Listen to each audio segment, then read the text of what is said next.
Hi viewers, welcome to our channel. ప్రస్తుతం మనతో పాటు సీనియర్ జర్నలిస్ట్ దామ బాలా సార్ వాడితో మాట్లాడదాం. నమస్కారం. నమస్తే సార్, నాగ చైతన్య గారు అండ్ శోభిత ఎంగేజ్మెంట్ అయిపోయిన తర్వాత సమంత గారి పేరు ఎక్కువగా ట్రెండింగ్ లో రావడం మనం చూసాం సార్. అయితే ఇప్పుడు నాగ చైతన్య గారు సెకండ్ మ్యారేజ్ చేసుకుంటున్నారు కదా, ఇదే నేపథ్యంలో సమంత గారు కూడా సెకండ్ మ్యారేజ్ చేసుకోబోతున్నారంటూ సోషల్ మీడియాలో ఒక వార్త అయితే వైరల్ అవుతుంది సార్. మరి నిజంగా ఈ వార్తలు నిజం ఉందా, చేసుకోబోతున్నారా, మరి ఎవరు సార్? ఏంటంటే ఇప్పుడు మనకి 3 రకాల గాసిప్స్ ఇప్పుడు బాగా ట్రెండ్లో ఉన్నాయి. ఒకటేమో నాగ చైతన్య మ్యారేజ్, దాని చుట్టూ జరిగే వ్యవహారాలు. రెండోదేమో రాజ్ తరుణ్, లావణ్య, తర్వాత అతను భాష, శేఖర్ భాష, మస్తాన్ సాయి, ఈ నలుగురు సంబంధించి. నెక్స్ట్ ఏమో దువ్వాడ శ్రీనివాస్, మాధురి, వాణి, ఈ ముగ్గురు ట్రయాంగిల్. సో ఇలాగా నడుస్తున్నాయి. సో ఇప్పుడు నిజానికి లేటెస్ట్గా నాగ చైతన్యది ట్రెండింగ్లో ఉంది.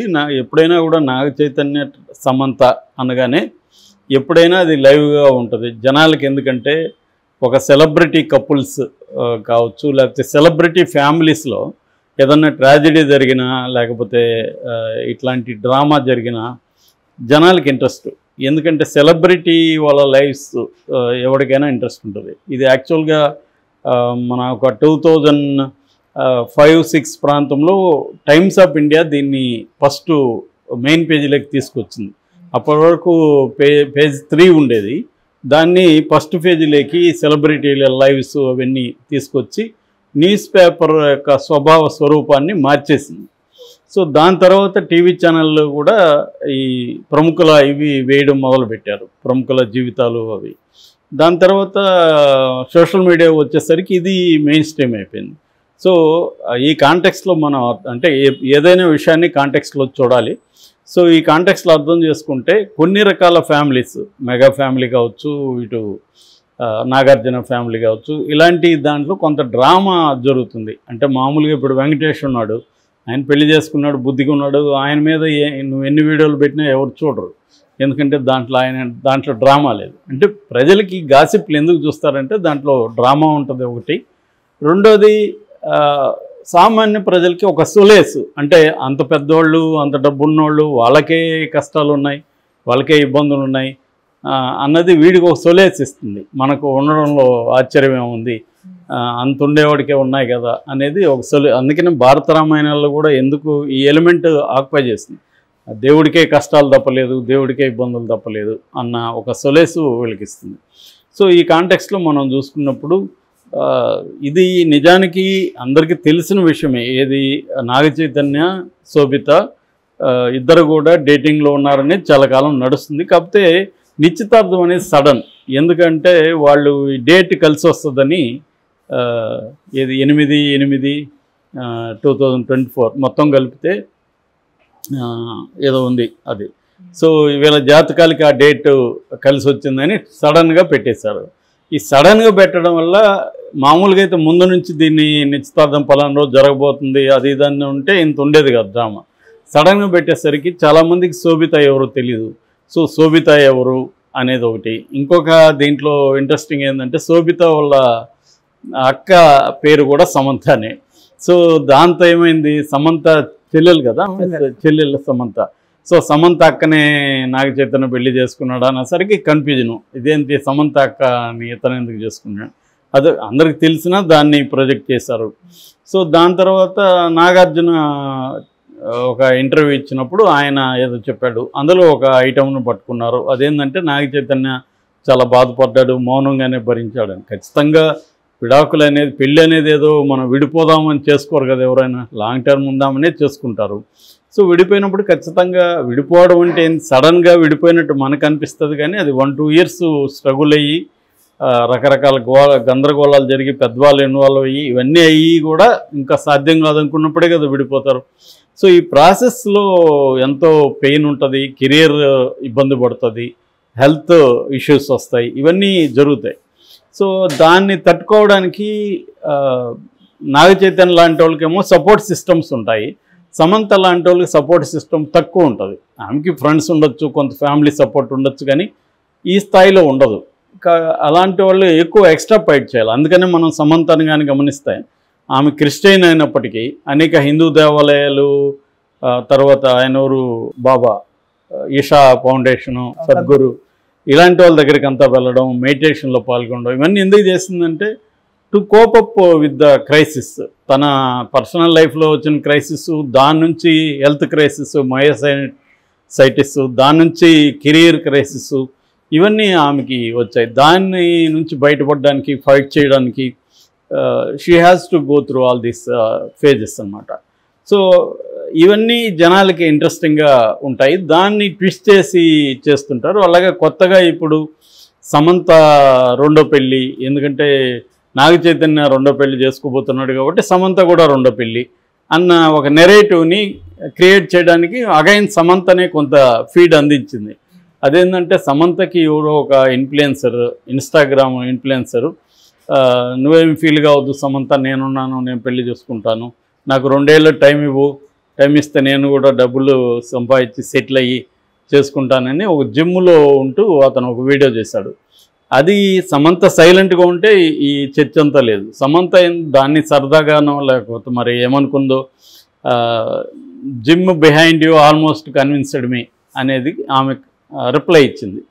సో అంటే నీ పెళ్లి ప్రపోజల్, నీ వెనకన్న జిమ్ చూస్తే నేను కన్విన్స్ అయిపోయాను ఆల్మోస్ట్ అని, అంటే పెళ్ళికి రెడీ అయిపోయినా అనేది ఆమె నిజానికి సరదాగా పెట్టింది.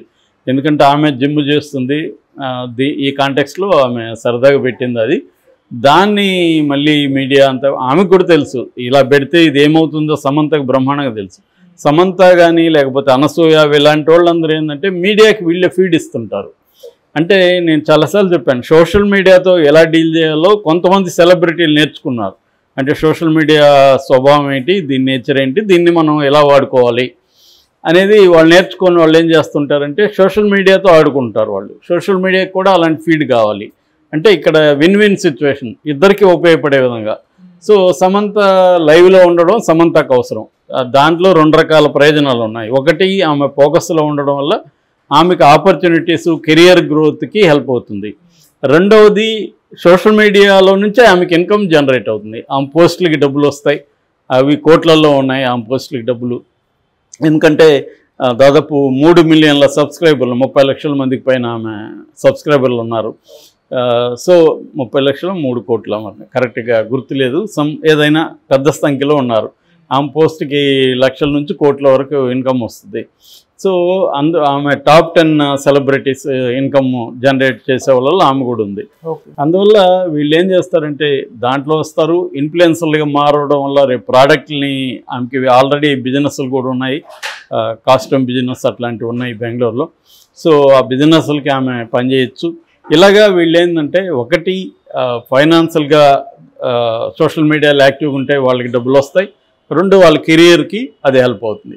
అయితే ఈ సోషల్ మీడియాని అర్థం చేసుకొని, సోషల్ మీడియా కావచ్చు, యూట్యూబ్ కావచ్చు, వెబ్సైట్లు వీటిని అర్థం చేసుకొని దీంతో డీల్ చేయాలి. ఇది ఒక ఫైర్ లాంటిది, ఒక్కోసారి నువ్వు కాలిపోతావు, ఒక్కోసారి నీకు హెల్ప్ అవుతుంది. అంటే ఫైర్ని మనం ఎట్లయితే వేడి చేసుకొని పదార్థాలు వండుకొని తింటాము, అట్ ద సేమ్ టైం ఫైర్లో డైరెక్ట్గా చేతులు పెడితే కాలుతుంది. సో దీన్ని అర్థం చేసుకొని చేసే వాళ్ళల్లో కొంతమందిలో సక్సెస్ఫుల్గా ఉన్నది మనకి సమంత కనబడుతుంది. యాక్చువల్గా ఇది నార్త్ ఇండియాలో ఎప్పుడూ మ్యాగజైన్స్ కాలం నుంచి ఈ ట్రెండ్ ఉంది. వాళ్ళు కావాలనే పర్సనల్ గాసిప్స్ వీళ్ళే క్రియేట్ చేసి ఇస్తుంటారు అక్కడ. ఎందుకంటే లైమ్ లైట్లో ఉండాలి, మనకి ఫ్రేమ్లో ఉండాలంటారు మామూలుగా. ఫ్రేమ్లో ఉంటేనే చూస్తారు జనం. లైట్ ఎక్కడ వేస్తే అక్కడ ఫ్రేమ్లో మొత్తం చీకటిగా ఉండి లైట్ ఒక దగ్గర పడితే దాన్నే జనం చూస్తారు, చీకటిలో ఉండే చూడరు. అందుకని ఈవెన్ ఇండస్ట్రీలో కూడా సెంటిమెంట్లు ఎలా ఉంటాయంటే ఎవరు యాక్టివ్గా ఉంటే వాళ్ళనే ఎక్కువగా తీసుకునే ఇది కనిపిస్తుంది. సో ఈ యాంగిల్లో తీసుకున్నప్పుడు సమంత కూడా కావాలనే చేసినట్టుగా అర్థమవుతుంది. లేకపోతే ఆమె అబ్బాయి ఎంతోమంది ప్రపోజల్ పెడతారు. సినిమా వాళ్ళు అంటే ఇప్పుడు ప్రభాస్ అంటే కొన్ని వేల మంది అమ్మాయిలు ప్రపోజల్ పెడుతుంటారు. అట్లాగే సమంత లాంటి వాళ్ళకు కూడా కొంత వేల మంది అబ్బాయిలు ప్రపోజల్స్ పెడుతుంటారు. దానికంతా రియాక్ట్ అవుతారు అవరు. కావాలనే సమంత కూడా ఈ కాంటెక్స్ని అర్థం చేసుకుని రియాక్ట్ అయింది. అంటే ఫీడ్ ఇవ్వదలుచుకుందాము, వీళ్ళకి కూడా మీడియాకి అందరికీ మనలాంటి వాళ్ళు అందరికి కూడా ఈ ఫీడ్ కావాలి కాబట్టి దాన్ని ఇది చేసి సమంత రెండో పెళ్ళి అని పెడుతున్నారు. సో అందరికీ ఏంటంటే నాగ చైతన్య పెళ్లి చేసుకున్నాడు, సమంత ఎలా రియాక్ట్ అవుతుంది అన్న క్యూరియాసిటీ అందరికి ఉంటుంది. ఒక ఇదేంటంటే సమంతకి ఎక్కువ సింపతి వచ్చింది. అంటే నాగ చైతన్య ఏమో హ్యాపీగా రెండో పెళ్లి చేసుకున్నాడు, ఆమె కష్టాల్లో ఉంది, ఆమెకి హెల్త్ బాగాలేదు, కెరీర్ ఇబ్బందుల్లో ఉంది, ఇలాంటి ఒక నెరేటివ్ ఆమె చుట్టూ తయారవడం వల్ల ఆమెకి ఎక్కువ సింపతి రావడం, ఫేస్బుక్లో అన్ని చోట్ల పెట్టడం. సో అంతమంత అమ్మాయిని వదులుకొని శోభిత అంటే ఎవరికి కూడా తెలియదు. అంటే కంపేర్ చేస్తే కెరీర్ పరంగా సమంత స్టార్ అయితే శోభిత ఒక చిన్న ఆర్టిస్టు, కాబట్టి దాని నుంచి కూడా చేస్తున్నారు. సో కానీ ఇదేంటంటే ఎవరి లైఫ్ వాళ్ళు ఇష్టం వచ్చిన వాళ్ళు పెళ్లి చేసుకునే హక్కు వాళ్ళకు ఉంది, వాళ్ళు హ్యాపీగా ఉండాలని కోరుకోవాలి తప్ప ఎవరి లైఫ్ వాళ్ళది. సమంత కూడా కెరీర్ మళ్ళీ రీస్టార్ట్ అవుతుంది, ఆమెది గ్యాప్ తీసుకునింది. సిటాడల్ కూడా త్వరలోనే రిలీజ్ అవబోతుంది. ఆమెకి రెమ్యునరేషన్లు కూడా మంచి రెమ్యునరేషన్, సిటాడల్కి 10 crores తీసుకుందని కూడా ఒక వార్త వస్తుంది. సో జనరల్గానే ఆమెకు ఒక సినిమాకి 4 to 6 crore రెమ్యునరేషన్ రేంజ్లో ఉంది. కాబట్టి ఆమె ఫైనాన్షియల్గా స్ట్రాంగ్. ఓన్లీ ఏంటంటే హెల్త్ ఒకటి, కెరీర్ పరంగా వచ్చిన అప్స్ అండ్ డౌన్స్. ఆమెకి ఇప్పుడు అప్స్ అండ్ డౌన్స్ కొత్త కాదు నిజానికి, ఎప్పటి నుంచో ఆమెకి చిన్నప్పటి నుంచి కూడా కొన్ని రకాల హెల్త్ ఇష్యూస్ ఉన్నాయి. డయాబెటీస్ అర్లీ స్టేజ్లో ఉంది. అందుకని ఆమె కరాటే ఇవన్నీ కూడా నేర్పించారు వాళ్ళ ఇంట్లో. ఫిజికల్ ఫిట్గా ఉంటేనే వీటితో ఫైట్ చేయగలమని. తను కూడా ఆ ఫైటింగ్ నేచర్ అనేది చిన్నప్పటి నుంచి కూడా ఎవాల్వ్ అవుతూ వచ్చింది. అందువల్ల సమంత రెండో పెళ్లి చేసుకుంటుందా లేదనేది ఆమె ఇష్టం. యాక్చువల్గా ఇదైతే రెండో పెళ్లికి సంబంధించిన విషయం కాదు, ఇది ఒక సరదా సంఘటన అని చెప్పచ్చు. ఒక అభిమాని చెప్తే నీ అనుకున్న జిమ్ ఆల్మోస్ట్ నన్ను కన్విన్స్ చేసేసింది అని ఈమె సరదాగా ఇచ్చింది. అంత తప్ప దీంట్లో వేరేదేం లేదు.